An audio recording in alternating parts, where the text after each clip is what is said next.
जय हिंद दोस्तों। हाथरस में जो घटना हुई है उसके बारे में आज हम जानेंगे।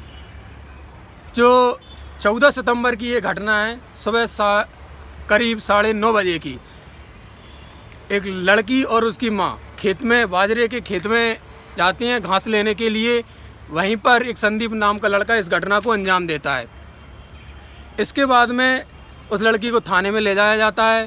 थाने में जैसे कि रिपोर्ट दर्ज कराई जाती है और उसकी माता का जो बयान होता है, वहीं के जो लोकल का एक पत्रकार होता है, उसने जो उनका बयान लिया वो आप सुनिए इस वीडियो के माध्यम से। इसके बाद हम आगे बात करेंगे। जो घटना ना आई है, जो पुरानी जैसे सुगर मर गया चले ही जाते हैं घुटन पे, तो उन तस्वीर बोल तो है वो जे कछु पुरानी है जे ही बस वही। आज क्या बात हुई? आज तो कछु बात ना, मतलब घास काटे रहे। अब पीछे तो कोई आ जाए बाजारा में तो हमें का मालूम पड़ रही है जे ही बस, और कोई बात ना। तो कौन आया था बाजरे में? वो छोरा क्या किया फिर उसने? जे का कहते जो पीछे ही में आ गई तो वहाँ बाजारा में खेच ले वो। क्या नाम था उसका? संदीप। संदीप। हाँ, गाँव का ही लड़का था? गाँव को ही है, ठाकुरों को। फिर क्या किया उसने? करो कछु ना है, नार काटी के वाले। किससे? किससे? रस्सी फस्सी तक तो काट के, मैं तो देख ना पाई, मैं तो ये देखा आपने, ये बयान जो है वो उसी दिन का है, करीब घटना के 1-1.5 घंटे बाद का, जब वो थाने में पहुंची थी लड़की को लेकर उसकी माता आई। तो उसमें साफ कहा गया है कि नाड़ काटी गई। नाड़ यूपी में नाड़, गर्दन को नाड़ बोलते हैं, मतलब गर्दन काटी गई ऐसा जिक्र किया है। और लड़की भी बोलती है और कुछ नहीं हुआ ऐसा साफ साफ बोलती है उसकी माता जी। और एक ही लड़का था संदीप नाम का। इसका मतलब यहाँ पे कोई गैंग तो था ही नहीं, एक ही लड़का था। तो इसके बाद में रिपोर्ट दर्ज होती है, धारा 307 और SC/ST एक्ट के तहत मामला दर्ज होता है और पुलिस के द्वारा लड़की को हॉस्पिटल भेज दिया जाता है। इसके बाद में लड़की को अलीगढ़ के मेडिकल कॉलेज के हॉस्पिटल में भर्ती कराया जाता है। वहाँ पर 3-4 दिन बाद दोबारा से एक और वीडियो है जिसमें उसका बयान लिया जाता है और उस वीडियो में भी लड़की, वो वीडियो भी आप देख सकते हैं। क्या हुआ? किसने मारा है आपको? हाँ?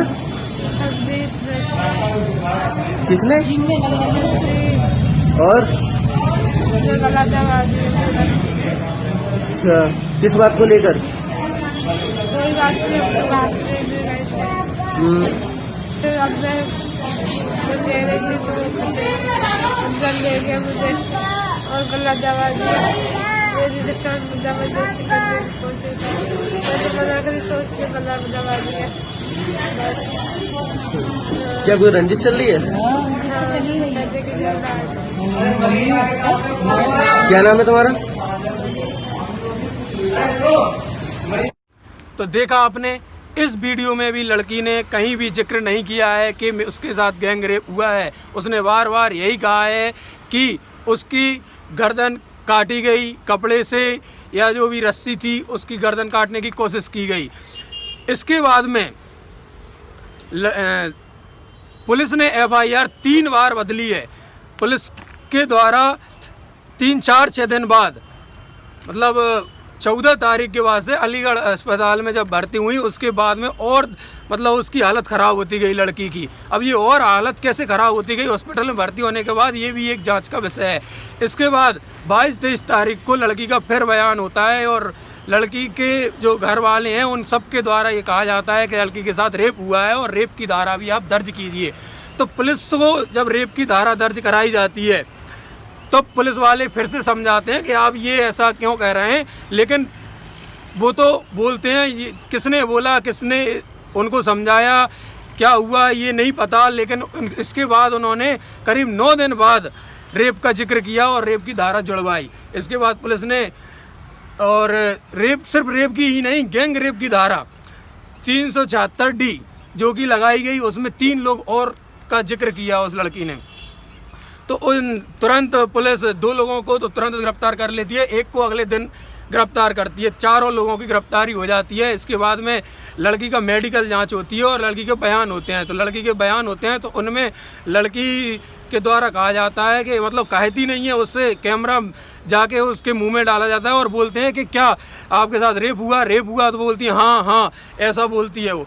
इसके बाद में आपने वो वाला वीडियो भी आपने देखा होगा, जब 23 तारीख के बाद में जब रिपोर्ट आती है उसकी मेडिकल रिपोर्ट, तो उसमें किसी भी प्रकार की रेप की पुष्टि नहीं होती है। ये स्पष्ट किया है एडीजी ने कि जो मेडिकल रिपोर्ट आई है उसमें किसी भी प्रकार का रेप का जिक्र नहीं है। तो इसके बाद फिर ऐसा क्या हो जाता है कि लड़की की और तबीयत बिगड़ती है और उसको 28 तारीख को दिल्ली के सफदरगंज अस्पताल में भेजा जाता है। जब सफदरगंज अस्पताल में लड़की को भेजा जाता है तो वहाँ पे एक दिन में ही उसकी मौत हो जाती है। ये भी एक जांच का विषय है कि ऐसा क्या कारण बन गया कि लड़की के साथ रेप हुआ नहीं था, उसकी रीढ़ की हड्डी भी नहीं टूटी थी, और जीभ काटने की जो बात करी गई है वो भी जीभ भी नहीं काटी थी, उसके खुद के दांत से उसकी जीभ कटी थी और उसकी मौत हो जाती है। लड़की की मौत होने के बाद में उसकी डेड बॉडी घर पे लाई जाती है और घर पे लाने के बाद रात को लगभग करीब 12:40 पर पुलिस की गाड़ी हाथरस के गांव में पहुंचती है। वहां पर मीडिया पहले से ही मौजूद होता है। भीम आर्मी ने पूरा गांव बंद कर रखा था, इतने लोग होते हैं वहां पे। तो इस आनन फानन में आके पुलिस से भी लॉ एंड ऑर्डर हैंडल नहीं हुआ। यहाँ पे पुलिस से अपना काम मतलब जो उसको जिस तरह से करना चाहिए था वहाँ पे उसको हैंडल उन्होंने ना करके और रायता फैला दिया, क्योंकि रात को ही चिता को आग लगाई गई। इस बात से नाखुश उसके भाई और पिता, मतलब ये कहा गया कि उनकी मंजूरी थी, लेकिन वो अब कह रहे हैं बयान में कि वो उसके भाई और पिता बोलते हैं कि हमने कोई मंजूरी नहीं दी थी, हम उसको बॉडी को घर पे ले जाना चाहते थे। लेकिन वहाँ पे पुलिस ने क्या सोचा, क्या उसको ठीक लगा, ये भी एक जांच का विषय है कि उन्होंने ऐसा क्यों किया, ऐसी कैसी क्या मतलब मजबूरी आ गई थी कि रात को ही उस बॉडी का दाह संस्कार करना पड़ा। तो भाई हम जब दूसरे पक्ष की बात करें तो लड़के के पिता से जो बात हुई ना, उससे पता चलता है कि लड़का, वो कह रहे हैं कि लड़का उनके साथ था। अगर लड़का उनके साथ था तो फिर वहाँ वारदात को अंजाम देने वाला कौन था? तो वो कहते हैं कि उस लड़की का जो भाई है उसका भी नाम संदीप है, और गांव वालों के वहाँ पे उपस्थित चश्मदीदों के अनुसार भी ये पता चलता है कि जो घटना को अंजाम दिया वो मतलब जो लड़की को पीटा गया उसकी माता और उसके भाई के द्वारा पीटा गया, ये दूसरे पक्ष का कहना है। और इसमें ये भी है कि लड़के के पिता और माता ये मांग कर रहे हैं कि इस मामले की पूरी सीबीआई जांच हो, नार्को टेस्ट कराया जाए, जबकि जो पीड़ित परिवार है उसके माता और पिता कह रहे हैं कि हम नार्को टेस्ट नहीं कराएंगे, हम सीबीआई जांच नहीं चाहते हैं। उनको पुलिस की जांच पर भरोसा नहीं, एसआईटी पे उन्हें विश्वास नहीं, और सीबीआई जांच वो चाहते नहीं। वो चाहते क्या है ये समझ में नहीं आ रहा। सच सामने आना चाहिए, हम ये चाहते हैं। सच सामने जब ही आएगा जब सीबीआई जांच होगी, नार्को टेस्ट होगा, तभी सच सामने आएगा, और ये दोनों परिवार के लिए एक न्याय होगा, और तभी इस जनता के लिए न्याय होगा कि सीबीआई जांच हो। इसके लिए मुख्यमंत्री जी ने खुद सिफारिश की सीबीआई जांच की। ये भी एक मतलब सोचने वाली बात है कि इतने लोग वहाँ पे मिलने के लिए जाते हैं और सियासी दल मिलने के लिए जाते हैं, कुछ दलित समाज के जो नेता हैं वो भी मिलने के लिए जाते हैं, लेकिन कोई भी वहाँ पे ये नहीं कहता है कि हमको सीबीआई जांच चाहिए। सीबीआई जांच की मांग किसी ने भी नहीं की, यहाँ तक कि मना कर रहे हैं कि हमको सीबीआई जांच नहीं चाहिए, और मुख्यमंत्री जी खुद सीबीआई जांच की सिफारिश करते हैं और एसआईटी का गठन करते हैं। इसका मतलब सच सामने तो आएगा ही। अब देखना ये होगा कि सच क्या होगा। अब इन सब के बीच में प्रशासन की भूमिका भी कुछ संदेशपद लगती है, क्योंकि अगर प्रशासन चाहता तो समय रहते ये इतना मामला तूल ना पकड़ पाता और पहले ही सब कुछ समझ जाता। जब 19 सितंबर को चंद्रशेखर रावण अलीगढ़ हॉस्पिटल में लड़की से मिलने के लिए जाता है तो तभी इनको समझना चाहिए था कि कुछ ना कुछ खिचड़ी तो पक रही है, और इन्होंने नहीं समझ पाए और 2-3 बार FIR को बदलवाया गया। ये परिवार का भरोसा भी नहीं जीत पाए प्रशासनिक अधिकारी, और उनको समझा भी नहीं पाए कि ऐसा हो क्यों रहा है।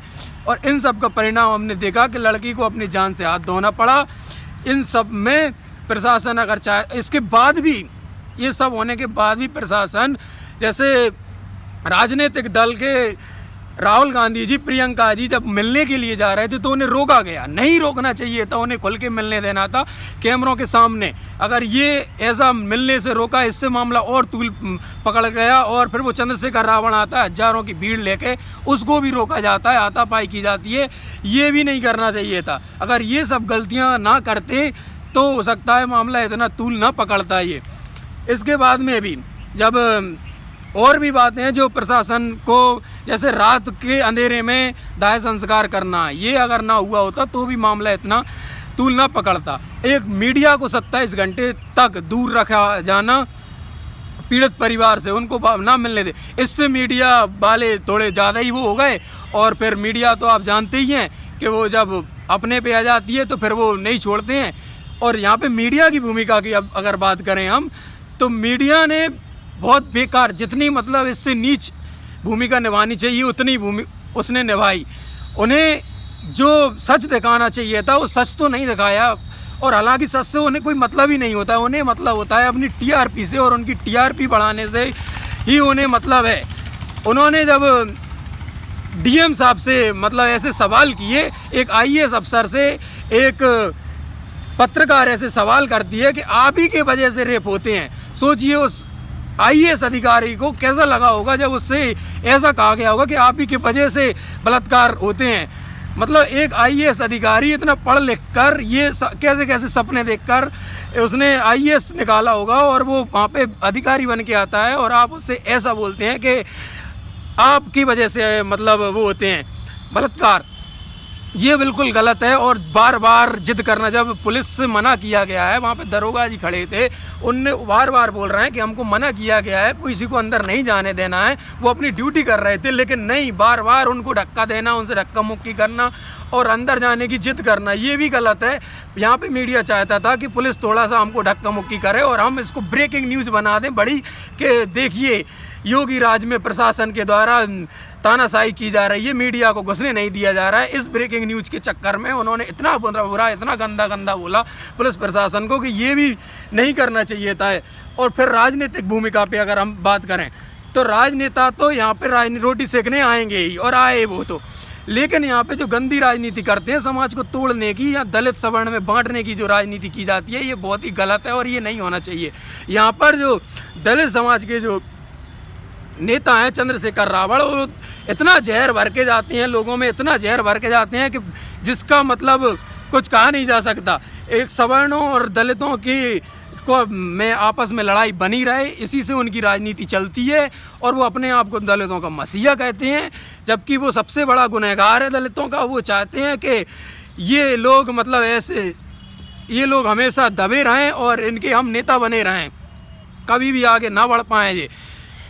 अब यहाँ पे राहुल गांधी जी वो भी जानते हैं कि उनकी सबको पता है कि कांग्रेस पार्टी का एक ही वोट बैंक रहता है, दलित समाज, मुस्लिम समाज, और उनसे उसको पिछले कुछ सालों में लोगों ने जातवाद की भावना को छोड़कर राष्ट्रवाद को अपनाकर अपना वोट दिया है। इससे कांग्रेस पार्टी को बहुत हानि हुई है। इसकी भरपाई कांग्रेस पार्टी नहीं कर पाई। और जो अभी नई रणनीति से प्रियंका जी को यूपी के लिए ही उतारा गया है कि यूपी वो संभालेंगी, तो इस वजह से पूरा यूपी में चाहे वो किसान आंदोलन हो चाहे ये आंदोलन हो, वही लीड कर रही हैं, उन्हीं के हिसाब से ही चलता है। तो उन्हें से ये वोट बैंक की राजनीति वो वहाँ पे करने आए थे। इससे ये, क्योंकि ये साफ जाहिर है, अगर ये वोट बैंक की राजनीति नहीं है तो प्रतिदिन 87 बलात्कार, ये सरकारी आंकड़े हैं, प्रतिदिन 87 बलात्कार होते हैं इस देश में 2019 के आंकड़ों के अनुसार। तो वो 87 घर पे तो ये कभी कांग्रेस पार्टी या कोई भी पार्टी के नेता कभी मिलने नहीं जाते। तो फिर एक विशेष, एक समुदाय विशेष या एक खास मतलब जो मीडिया में उछाला जाता है, उसी केस के पीछे ही ये सब इतना क्यों होते हैं, उसी केस के लिए जगह जगह मोमबत्तियां जलाई जाती हैं, ऐसा क्यों होता है? ये पूरा एक षड्यंत्र होता है, ये पूरा टीआरपी का बनाई जाती है, ये पूरा वोट बैंक का मामला होता है। बल्कि असली अगर इन्हें हमदर्दी होती तो हर बार हर जगह ये मतलब जाते और पीड़ित परिवार को बताते, तो हम भी प्रियंका जी के साथ होते। क्योंकि हमें भी लगता, लड़कियां भी जुड़ती हैं, उन्हें भी लगता कि हाँ ये वास्तव में अगर कोई केस होता है, कोई रेप होता है, तो उसके साथ ये खड़ी रहती हैं और उसको न्याय दिलाने का ये काम करती हैं। अगर वास्तव में ये ऐसा काम करते तो हम इनके साथ खड़े होते। लेकिन इनका चेहरा सब लोग जानते हैं कि ये सिर्फ अपनी राजनीतिक रोटियां सेकने के लिए वहाँ पे जाते हैं और गए थे। लेकिन इसमें भाजपा की भी गलती है, उन्होंने इतना डील क्यों दी इस मामले को, उन्हें रोटियां सेकने का मौका ही क्यों दिया। पहले से ही वहाँ के नेता जो लोकल के नेता थे उन्होंने इतना लाइटली क्यों मतलब लिया इस केस को। उन्हें पहले जाके मिलना था पीड़ित परिवार से, उन्हें समझाना था उनकी तकलीफ क्या है, उन्हें क्या मतलब दिक्कत आ रही है, उन्हें अच्छे से अस्पताल ले जाने में भी इतनी देर क्यों हुई। अगर इतना सीरियस केस था तो वहाँ पे क्यों डाले रहा है। इसमें उनकी भी भूमिका को मतलब संदेहास्पद है। यहाँ पे लोगों को भी ये बात समझना चाहिए कि कोई भी चीज़ अगर सोशल मीडिया पर आ जाती है तो उसी को सच ना मान के आगे फॉरवर्ड ना करें। जैसे कि एक वो फोटो आया था वो जो कि दूसरी लड़की का था जो 2018 में ही मर चुकी थी, उस लड़की का फोटो सब लोग वायरल कर रहे थे जो कि नहीं करना चाहिए था। और उनको तो पता भी नहीं कि धारा 228A के तहत 2 साल की सज़ा का प्रावधान है अगर आप किसी रेप पीड़िता लड़की का नाम और उसका फ़ोटो वायरल करते हैं तो। लेकिन नहीं, लोगों ने तो ऐसे उसका नाम और वो किया, बड़ी बड़ी तख्तियों पर नाम लगाकर मोमबत्तियां जलाई और जुलूस निकाले। ये बिल्कुल सरासर गलत है। लोग मूर्ख हैं, उन्हें समझना चाहिए ये बात है कि ये ऐसा नहीं होना चाहिए। और किसी भी वो उस पीड़ित जिसकी 2018 में जो मृत्यु हो गई थी उस लड़की के पिता बार बार कह रहे हैं, सोशल मीडिया के माध्यम से भी कह रहे हैं कि मेरी लड़की का फोटो वायरल ना किया जाए, लेकिन लोग नहीं सुन रहे। तो यहाँ पे ये भी बात ध्यान रखने वाली है कि लोगों को सच जानने में या फिर उस मुद्दे को पहचानने से कोई मतलब नहीं। उन्हें तो जो चीज़ सोशल मीडिया पे कंटेंट लिखाया मिल गया, उन्होंने उठा के अपना स्टेटस बना लिया, चिपका दिया, आगे बढ़ा दिया और बस हो गया। हमारी समाज में भूमिका निभा दी हमने एक फ़ोटो लगा दिया और हो गया। तो ये भी नहीं होना चाहिए। आगे लोगों को ये समझना चाहिए कि ऐसे जो समाज जातिवाद को बढ़ावा देने वाले जो नेता हैं उनको भी बढ़ावा क्यों देते हैं। क्या लोग समझ नहीं पाते कि ये क्या करने जाती हैं, ये जातिवाद की खाई पैदा करते हैं ये लोग। इनको बढ़ावा कौन देता है, इनको बढ़ावा भी जनता ही देती है। ऐसी मीडिया जो कि टीआरपी की भूखी होती है और टीआरपी के लिए कुछ भी चलाती है, 2-3 महीने तक मतलब एक सुशांत का केस चला रही है और उसको इतनी ज़्यादा टीआरपी मिल रही है, तो ये भी किसकी वजह से मिल रही है, ये जनता की वजह से। तो ये सब लोगों को ही समझना पड़ेगा कि ये क्या हो रहा है, इस देश में क्या चल रहा है, ये सब जनता को समझना पड़ेगा। जगह जगह अब ज्ञापनों के और उनके काम हो रहे हैं। अरे भाई क्या हो क्या रहा है, ये चल क्या रहा है, समझ में नहीं आ रहा। चाहते क्या है आप, सवर्ण दलित ये सब लड़ते रहें, इसी में रह जाए देश। जब सरकार ने एक्शन ले लिया है, सरकार ने अपना पूरा काम कर दिया है, सीबीआई की जाँच हो गई है, और चाहते क्या है अब ये लोग, क्या मतलब मुद्दा बनाना चाहते हैं, क्या चुनावी मुद्दा बनाएंगे, इसको क्या करेंगे।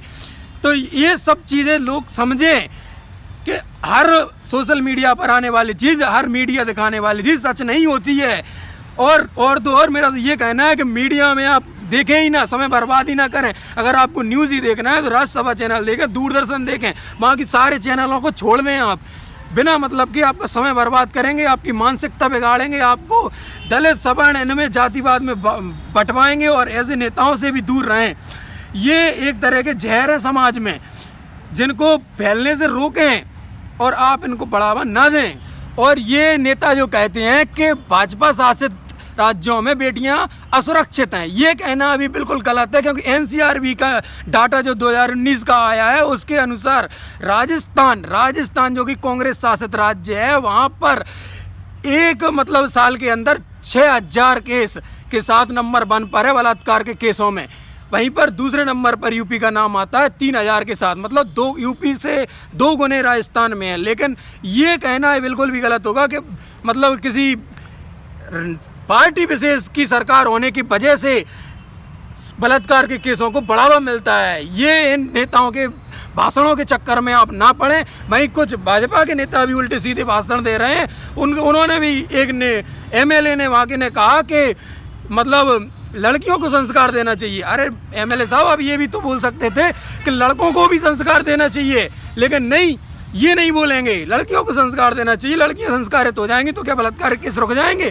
नहीं, लड़कों को भी संस्कारित करने की आवश्यकता है। और एक और बात, ये जो कुछ लोग बोलते हैं कि गोली मार देना चाहिए, फांसी की सजा दे देना चाहिए, तो उनसे भी मेरा एक सवाल है, उनको भी बताना चाहता हूँ कि निर्भया कांड के बाद दोषियों को फांसी दे दी गई थी। हैदराबाद कांड के बाद दोषियों को गोली से उड़ा दिया गया था। उसके बाद भी बलात्कार के केसों में 7% की वृद्धि होती है। क्यों? इसका जवाब चाहिए मुझे उन लोगों से। तो इसका समाधान ये भी नहीं है। इसका वास्तव में क्या समाधान होना चाहिए? इस ऐसे मुद्दों पर राजनीति नहीं होना चाहिए।